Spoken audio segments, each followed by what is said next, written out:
السلام علیکم ورحمۃ اللہ وبرکاتہ. الحمد للہ رب العالمین والصلاة والسلام علی سید المرسلین وآلہ واصحابہ اجمعین. محترم سامعین، آئیے ہم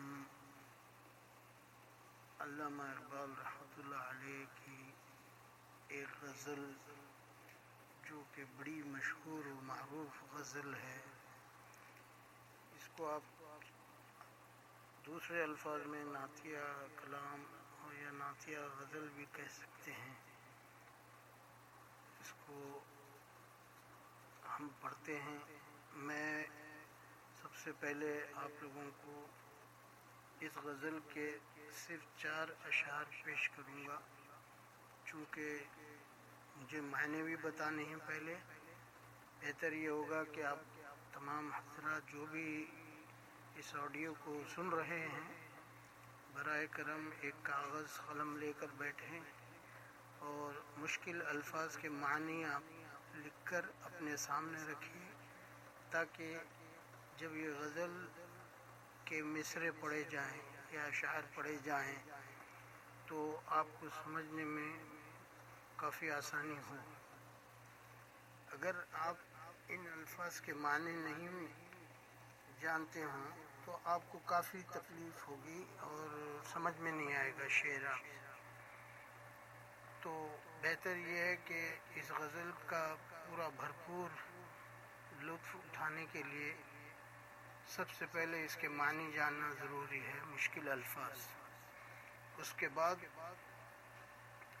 میں آپ سے 4 اشعار پڑھوں گا، آپ کو سناؤں گا.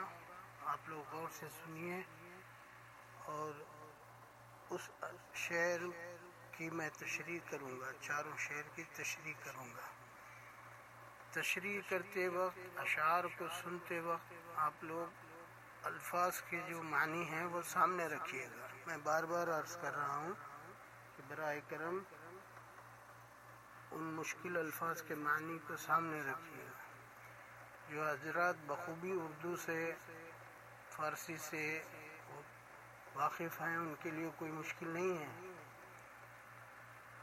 تو بہرحال میں بھی ایک طالب علم ہوں، میں شاعر نہیں ہوں بڑا سا. بہرحال یہ سب میں آپ لوگوں کی خدمت کے لیے کرنا چاہ رہا ہوں تو حاضر کر رہا ہوں.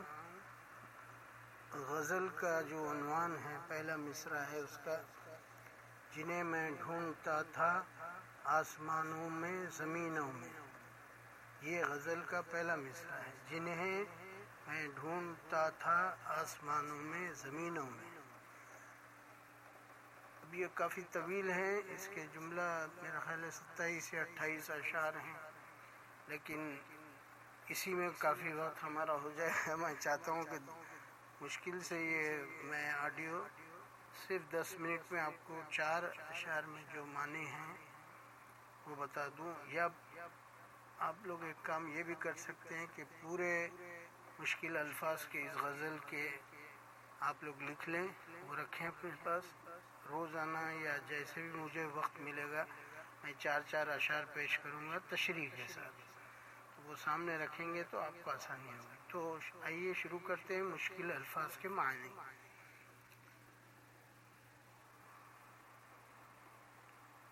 برائے کرم 28 یا 18 اشعار کے مشکل الفاظ کے معنی ایک ہی بار غور سے سن لیں، یا یہ غزل سنتے وقت لکھ کر اپنے سامنے رکھیں تاکہ شعر کو سمجھنے میں آسانی ہو اور پوری غزل کا لطف بھی لے سکیں گے آپ انشاءاللہ. تو سب سے پہلا جو ورڈ ہے اس میں ظلمت. ظلمت کے معنی ہیں اندھیرا. اندھیرا، ظلمت، اندھیرا. نمبر 2 مشکل لفظ مکین، رہائش پذیر یا جس مکان میں رہتا ہے. نمبر 3 نمایاں.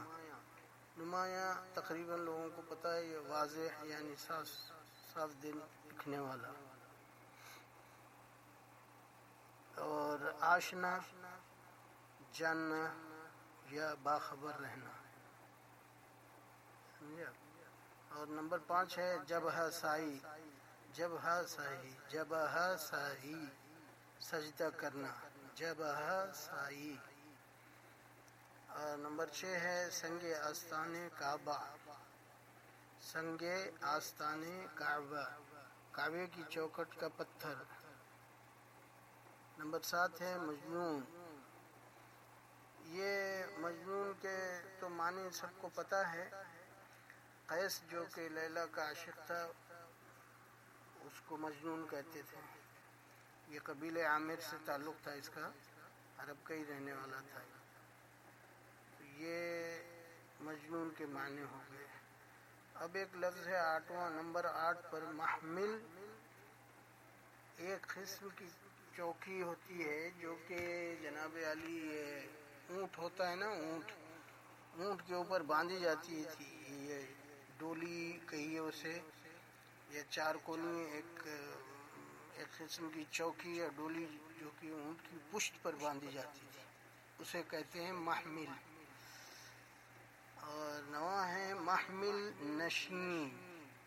محمل نشین کا مطلب وہ شخص جو کہ اونٹ کی پیٹھ پر جو چوکی بندھی ہوئی ہے اس پہ بیٹھنے والا، اس کو محمل نشین کہیں گے۔ جیسے کرسی نشین، گدی نشین ہم لوگ کہتے ہیں نا، ویسے۔ نمبر 10 ہے وصل۔ وصل یہ بھی معلوم ہے تقریباً لوگوں کو کہ ملاقات، کافی استعمال ہونے والا لفظ ہے یہ۔ اس کے بعد ہے نمبر 11 پر ناخدا۔ ناخدا کے معنی ہیں لفظی وہ جو کہ کشتی کو پار لگانے والا، جو کشتی کو پار لگائے چلا کر، وہ ناخدا، سیلر، انگلش میں اسے سیلر کہتے ہیں۔ اور غرق ہونا، ڈوبنا۔ نمبر 13 پہ سفینہ، کشتی یا بیڑا، کشتی یا بیڑا۔ کلیم اللہ حضرت موسیٰ علیہ السلام کا لقب ہے یہ۔ اور نمبر 15 پہ ناز آفری، ناز و انداز دکھانے کا عمل جو کرنے والا ہوتا ہے نا، یعنی ناز آفری، ناز و انداز دکھانے والا۔ جلوہ پیرا، ظاہر ہونا، سامنے ہو، موجود ہو۔ نازنین، دلکش ادا والا، ناز و انداز والے۔ نمبر 18 شمع کشتہ۔ شمع کشتہ وہ موم بتی جو بجھی ہوئی ہو، بجھی ہوئی جو ہوتی ہے نا موم بتی، اس کو کہتے ہیں شمع، کہتے ہیں موم بتی۔ کشتہ بجھی ہوئی، شمع کشتہ وہ موم بتی جو بجھی ہوئی ہو۔ اور موج نفس۔ موج نفس کے معنی ہیں منہ سے نکلنے والی گرم ہوا جس کو ہم سانس کہتے ہیں۔ موج نفس کے معنی منہ سے نکلنے والی گرم ہوا جس کو ہم سانس کہتے ہیں۔ سبحان اللہ۔ نمبر 20 تمنا، خواہش۔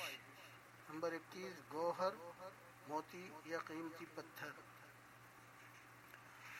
اب جناب علی 22 نمبر پہ ہے خزینہ۔ خزینہ کے معنی ہیں خزانہ۔ اور خرقہ پوش، خرقہ پوش یعنی پیوند لگا ہوا کپڑا یا لباس پہننے والے کو کہتے ہیں خرقہ پوش۔ خرقہ کہتے ہیں جو جس کو پیوند پھٹا ہوا ہوتا ہے۔ پہلے ہمارے بچپن میں ہم لوگ پیوند لگا کے کپڑے پہنتے تھے، پھٹ جاتا تھا، تو خرقہ پوش یعنی پیوند لگا ہوا کپڑا یا لباس پہننے والا۔ نمبر 24 پہ ارادت۔ ارادت کا معنی اظہار عقیدت، کسی سے اظہار عقیدت۔ اظہار عقیدت کسی سے ہوتی ہے؟ اپنے مرشد سے، پیر سے، اپنے استاد سے۔ نمبر 25 ید بیضا، چمکتا ہوا ہاتھ جس سے روشنی نکلتی رہی ہو۔ اب یہ بھی موسیٰ علیہ السلام، حضرت موسیٰ کے معجزے کی تلمیح ہے۔ یہ آپ آگے پڑھیں گے اس کو انشاءاللہ، جب شعر آئے گا تو اس کی تفسیر میں آپ کو بتاؤں گا۔ مختصراً یہاں یہ ہے کہ جناب علی جب حضرت موسیٰ علیہ السلام اپنا ہاتھ اپنی بغل میں ڈال کر نکالتے تو بہت چمکتا تھا، اور دیکھنے والوں کی آنکھیں اس نور سے، اس کی روشنی سے چکا چوند ہو جاتی تھی، چندیا جاتی تھی۔ یہ اس کے لفظی معنی ہیں ید بیضاء کے، اور اس کی تشریح میں نے تھوڑا سا کہہ دیا آپ سے۔ اور 26 نمبر پر نگاہ نارسا، نگاہ نارسا، نگاہ نارسا، ایسی آنکھ جس کو دیکھنے کی تاب نہ ہو یا رسا ہی نہ ہو۔ جیسے کہ اللہ تعالیٰ کو موسیٰ علیہ السلام نے فرمایا تھا، تو اللہ تعالیٰ میں آپ کو دیکھنا چاہتا ہوں، تو اللہ تعالیٰ بولے کہ لن ترانی، آپ نہیں دے سکتے، آپ نہیں لا سکتے۔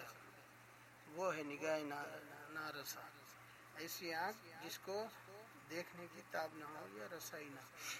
نمبر 27 خلوت گزی، خلوت گزی، تنہائی پسند یا تنہائی میں رہنے والا، تنہائی پسند یا تنہائی میں رہنے والا۔ اور 28 نمبر پہ ہے شرر، یہ بھی کافی مشہور لفظ ہے، بار بار آتا ہے اشعار میں، چنگاری کے معنی ہیں، شرر یعنی چنگاری۔ 29 نمبر پہ خرمن دل، خرمن کہتے ہیں کھیت کو، اور دل تو دل ہی ہے، خرمن دل، دل کا کھیت۔ 30 پہ خورشید قیامت، خورشید روز قیامت کا سورج، خورشید سورج کو کہتے ہیں، یا روز محشر کا سورج کہہ لیجئے۔ خورشید قیامت، روز قیامت کا سورج یا روز محشر کا سورج۔ اور 31 خوشہ چین، خوشہ چین، جو اناج کھیت میں جو اگتا ہے نا، وہ اگنے کے بعد اس کی فصل جب کٹتی ہے اور وہ اناج کی جو بالیں زمین پہ کھیت میں گر جاتی ہیں، اس کو چننے والے کو کہتے ہیں خوشہ چین، جو اناج کی بالیں چنتا ہے نا، یعنی یہ فصل کٹنے کے بعد، اسے کہتے ہیں خوشہ چین۔ مئے کے معنی شراب۔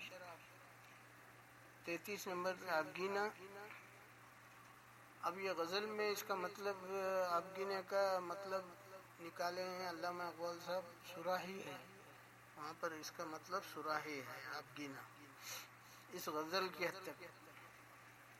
اور نمبر 34 پر ما عرفنا، ما عرفنا،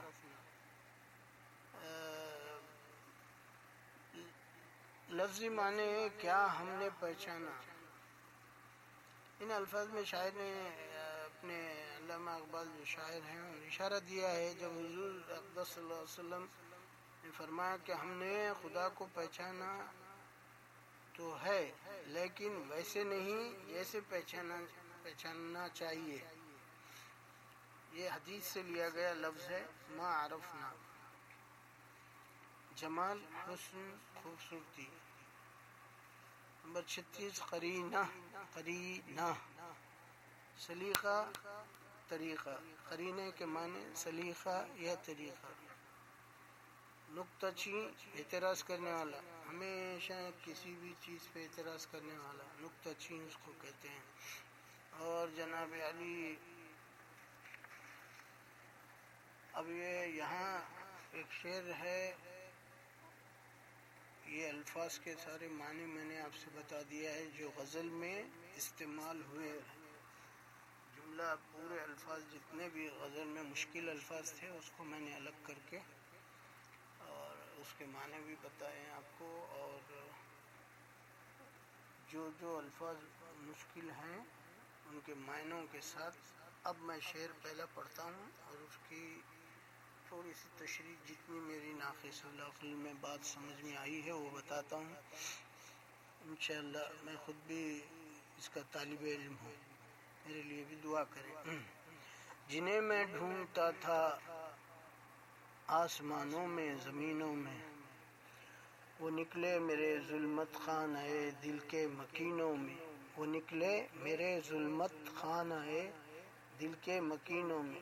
اب آپ لوگ بتائیے کہ اس میں مشکل معنی کون کون سے ہیں، تو فیڈ بیک مجھے آپ دیں گے جناب فضل بھائی صاحب، جو بھی جہاں جہاں یہ آپ آڈیو بھیج رہے ہیں ان سے کہیے کہ ہر شعر میں مشکل الفاظ کس مصرے میں، ایک مصرے میں کتنے ہیں یا ایک شعر میں کتنے ہیں اور اس کے معنی کیا ہے۔ تو اب جناب علی، جنہیں میں نے پہلا شعر پڑھا ہے، جنہیں میں ڈھونڈتا تھا آسمانوں میں زمینوں میں، نکلے میرے ظلمت خانہ دل کے مکینوں میں، جنہیں میں ڈھونڈتا تھا آسمانوں میں زمینوں میں، وہ نکلے میرے ظلمت خانہ دل کے مکینوں میں۔ اب اس شعر میں علامہ اقبال ایک بہت عمدہ اور یعنی بیسک بات، بنیادی بات سمجھانے کی بے حد خوبصورت کوشش کرے ہیں بیچارے، اللہ ان کی مغفرت کرے، کروٹ کروٹ۔ انسان خدا کو ڈھونڈنے کے لیے در در کی ٹھوکریں کھاتا ہے، اس کا مطلب جنہیں میں ڈھونڈتا تھا آسمانوں میں زمینوں میں، انسان جو خدا کو ڈھونڈنے کے لیے جب نکلتا تھا، خوبصورت ڈھونڈنے کے لیے در در کی ٹھوکریں کھاتا تھا، اور میں اپنی نادانیوں کی وجہ سے اس خدا کو زمینوں اور آسمانوں میں ڈھونڈتا رہا۔ میں جس خدا کی تلاش میں تھا، میں اپنی نادانیوں کی وجہ سے اس کو میں کہاں ڈھونڈتا پھرا، کہاں میں نے اپنا وقت ضائع کیا، اس خدا کو زمینوں اور آسمانوں میں ڈھونڈتا رہا۔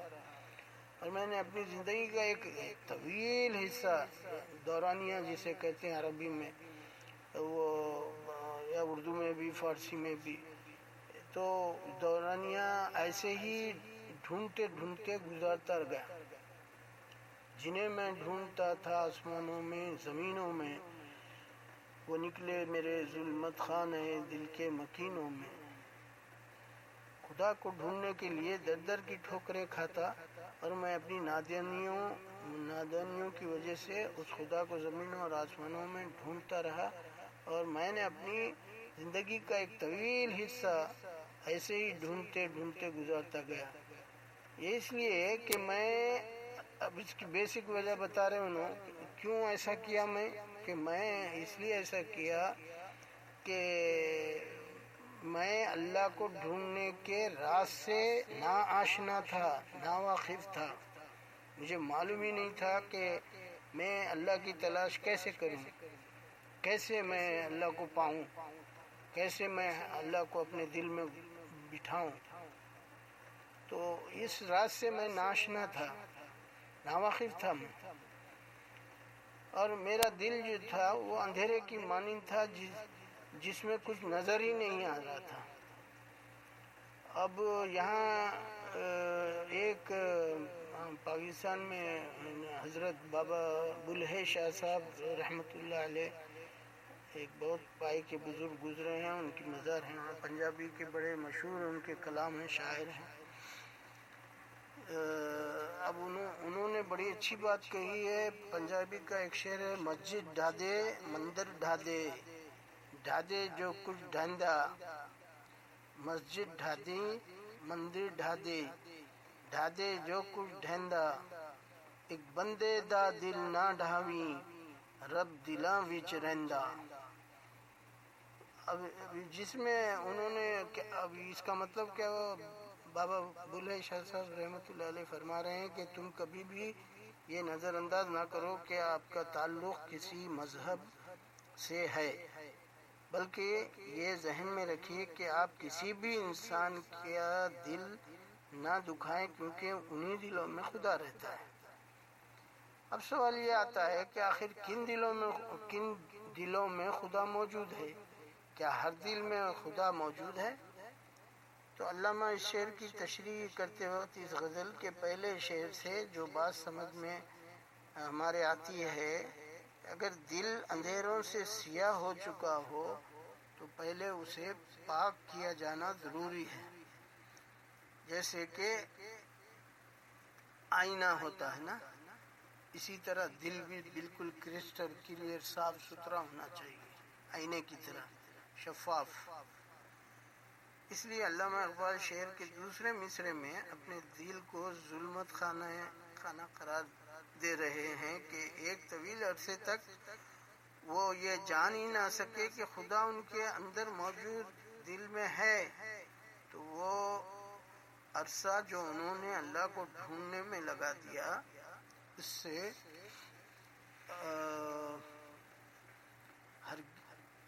سے ہر گزرتے دن کے ساتھ ان کا دل شفاف ہوتا گیا، اور ایک دن آیا کہ وہ خدا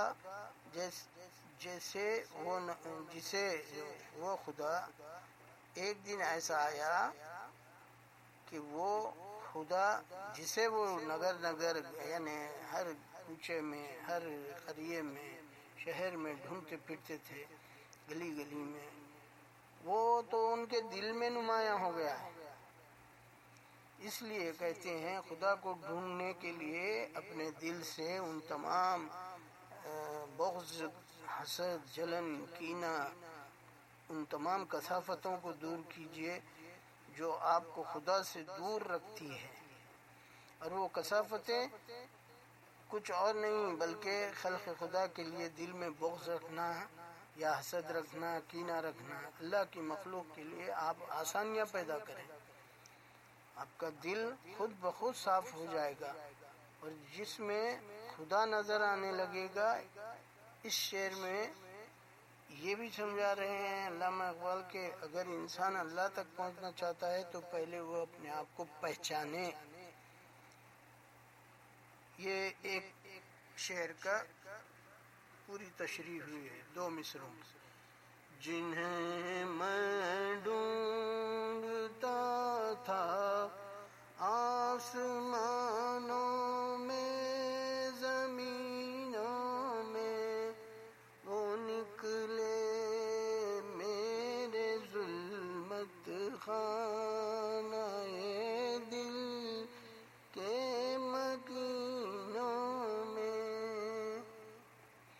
اب میں دوسرا شعر کی تشریح کرتا ہوں، دوسرا شعر پڑھتا ہوں۔ حقیقت اپنی آنکھوں پر نمایاں جب ہوئی اپنی، حقیقت اپنی آنکھوں پر نمایاں جب ہوئی اپنی، مکان نکلا ہمارے خانہ دل کے مکینوں میں۔ اب دوسرے شعر میں بھی یہ تقریباً وہی بات ہے جو پہلے شعر میں ہے۔ اللہ کی موجودگی اپنے دل میں دیکھنے کے لیے ضروری ہے کہ آپ اپنی ذات پہلے خود بخوبی اپنی ذات سے خود واقف ہوں۔ تو اسی لیے علامہ اقبال تمام شاعری میں ایک یہ جو ان کی کامن بات رہی ہے، جو بڑی نمایاں رہی ہے، وہ یہ کہ انسان پہلے اپنے آپ کو پہچانے۔ جب خود کو پہچان لیں گے تو خدا خود بخود آپ کے سامنے ہوگا، اور اپنے پیدا کیے جانے کے مقصد کو سمجھیے، خدا خود ہی آپ کی سمجھ میں آ جائے گا۔ شعر نمبر 2۔ حقیقت میں اپنی آنکھوں پر نمایاں جب ہوئی اپنی، مکان نکلا ہمارے خانہ دل کے مکینوں میں۔ تو اب یہ دوسرے نمبر کے شعر، 2 نمبر کا شعر جو میں نے پڑھا ہے اس کی تشریح میں نے آپ سے کر دی ہے۔ اس کی تیسرا نمبر کا شعر میں پڑھ رہا ہوں۔ اگر کچھ آشنا ہوتا مذاق جبہ سائی سے۔ الفاظ پہ غور کیجئے آپ لوگ، الفاظ جو ہے جبہ سائی میں نے لکھایا ہے، اس کا مطلب معنی تو جہاں جہاں جس شعر میں جس مصرعے میں مشکل الفاظ آ رہے ہیں وہ یاد رکھیں گے، دیکھیں گے تو آپ کو شعر سمجھ میں آئے گا، ورنہ میں بولنا یا کوئی بولو یا آپ کتاب پڑھ لو، یہ آپ کی سمجھ میں نہیں آئے گا۔ اگر کچھ آشنا ہوتا مذاق جبہ سائی سے، تو سنگ آستان کعبہ جا ملتا جبینوں میں۔ اب اس شعر میں جو خوبصورتی ہے اللہ کے فضل و کرم سے، اس کو کوئی بھی الفاظ میں بیان کرنا اس کا بڑا مشکل ہے، بہت ہی مشکل ہے، مگر کوشش کرنا ہے سمجھنے کی۔ تو آئیے چلتے ہیں سمجھنے کے لیے۔ اس شعر میں علامہ فرماتے ہیں کہ سجدہ کیا ہے، سجدہ کیا ہے۔ سجدہ ایک لذت کا نام ہے۔ سجدہ کیا ہے؟ ایک لذت کا نام۔ ہم دنیا کی ہر خواہش کو پانے اور پورا کرنے کے لیے اپنی ایڑی چوٹی کا زور لگاتے ہیں، اور جو بھی کوشش کرتے ہیں ان کوششوں میں ہم یہ جان ہی نہیں پاتے کہ اللہ سے محبت کا نشہ کس قدر زور آور ہوتا ہے۔ دیکھیے آپ، کیا پیاری بات ہے، سبحان اللہ۔ علامہ اقبال کہتے ہیں کہ اگر کعبے کی چوکھٹ کے پتھر کو جہاں ہم سجدہ کرنا اپنے لیے فخر اور باعث اعزاز سمجھتے ہیں، اگر اس پتھر کو بھی ہماری طرح سجدہ کرنے، اس پتھر کو بھی ہمارے سجدے کی لذت کا اگر پتہ چل جائے، یا اس کو ہمارے ان جذبوں کا جس جذبے سے ہم اس کو سجدہ کر رہے ہیں، جس اعتقاد سے ہم سجدہ کر رہے ہیں اس پتھر کو، اگر اس پتھر کو یہ اندازہ ہو جائے تو وہ پتھر بھی ہماری طرح سجدہ کرنے والا بن جائے، سبحان اللہ، وہ پتھر بھی ہماری طرح سجدہ کرنے والوں میں شامل ہو جائے۔ شعر میں علامہ نے ایک خدا کے سامنے سجدہ ریز ہونے کو سجدہ کرنے والا بن جانے اور سجدے کی لذت اور اس کے انعام کی وقعت سے آگاہ کیا ہے کہ کاش آپ سجدے کے لطف سے واقف ہو جائیں جو ہر نشے سے برتر اور پرکیف ہے۔ اور آخری شعر میں پڑھ دیتا ہوں، اور ایک شعر کی تشریح کر دیتا ہوں۔ شعر نمبر 4 ہے یہ۔ کبھی اپنا بھی نظارہ کیا ہے تو نے اے مجنوں، کہ لیلا کی طرح تو خود بھی ہے محمل نشینوں میں۔ اب دیکھیں یہاں مشکل الفاظ ہیں، تو آپ لوگوں اب ڈھونڈنا، اس کے معنی آپ کو تلاش کرنا ہے، جو میں نے لکھا ہے وہ سامنے رکھیں تو آپ کو مل جائے گا انشاءاللہ۔ اب یہ تشریح شعر بھی بہت ہی عمدہ اور خوبصورت شعر کہا علامہ نے۔ اس شعر میں علامہ اقبال نے مجنون کو یعنی خیز کا نام لیا ہے، لیکن حقیقت میں دیکھا جائے تو اصولی طور پر ہمیں ہر وہ شخص جو واقعی مجازی حقیقی محبت میں گرفتار ہے اس سے یہ شعر منسوب ہے، یا اس سے اس شعر کو منسوب کیا جا سکتا ہے، جس میں علامہ اقبال رحمۃ اللہ علیہ دل والوں کو ان کی اوقات یا اہمیت بتا رہے ہیں کہ تم اپنے محبوب کی تلاش میں جنگلوں، پہاڑوں، صحراؤں میں مارے پھرتے تو ہو، کیا تم نے کبھی اپنی ہی ذات کی طرف دیکھا ہے؟ یعنی بھائی ہم اپنے محبوب کی تلاش میں ساری دنیا گھوم رہے ہیں، جنگل چھان مار رہے ہیں، پہاڑوں اور صحراؤں میں مارے پھر رہے ہیں، لیکن کیا کبھی تم نے کبھی اپنی ذات کی طرف دیکھا؟ تو علامہ اسی لیے کہہ رہے ہیں کہ میرے نزدیک تم نے بھی اپنے آپ کو اسی لیلا کی طرح پردے میں چھپا رکھا ہے، لیکن تم اگر اپنے آپ کو اس پردے سے باہر لے آؤ تو یقینی طور پر دنیا والوں کی بڑی تعداد اسی طرح تمہاری تلاش اور محبت میں سرگرداں ہو جائے گی، جس طرح تم لیلا کی تلاش میں دشت و بیابانوں میں چھان مارتے پھرتے ہو، دشت و بیاباں چھانتے پھرتے ہو، دشت و بیاباں چھانتے پھرتے ہو۔ اگر عشق حقیقی کے تناظر میں دیکھیں تو اقبال کہتے ہیں کہ اگر تو خالق کائنات کی تلاش میں اپنی ذات فنا کر رہا ہے تو یہ مت بھول کہ وہ خالق تجھ سے بھی زیادہ محبت کرتا ہے، سبحان اللہ۔ تو آئیے سوچئے اور اندازہ کیجئے کہ آپ کا خدا سے محبت کرنا تو ایک طرف، مگر جب خدا آپ سے محبت کرنے لگے گا تو کیا ہوگا؟ تو ہم سب کو اس پر سوچنا چاہیے۔ تو آج کے لیے میں سمجھتا ہوں کہ اتنا کافی ہے، اور کافی میرا خیال ہے کہ ٹائم مور دین 30 منٹس ہو گئے، میں 10 منٹس بولا، لیکن ابھی فضل بھائی آپ اس کو کیسے ایڈجسٹ کرتے ہیں؟ It's your job sir, thank you very much.